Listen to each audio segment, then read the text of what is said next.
দিন শেষে মা ছাড়া পৃথিবীতে কেউ কোনোদিন আপন হবে না। এটা সূর্য ওঠার মতো চিরন্তন বাস্তবতা। আমাদের সবার ফোনে একটা কমন নাম সেভ করা থাকে, সেটা হচ্ছে মায়ের নাম্বার, তাই না?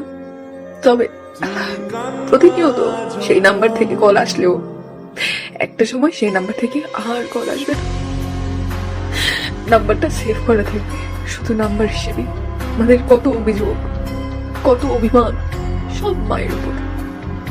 কখনো বাড়িতে ভালো রান্না হলে সেটা আমাদের ছেলে মেয়েদের পছন্দেরই হয়। মাকে কখনো পাশ ফিরিয়ে জিজ্ঞেস করা হয়নি, মা তোমার প্রিয় খাবার কোনটা, তুমি কি খেতে পছন্দ করো, তোমার প্রিয় রান্নাটা আজকে রান্না করো।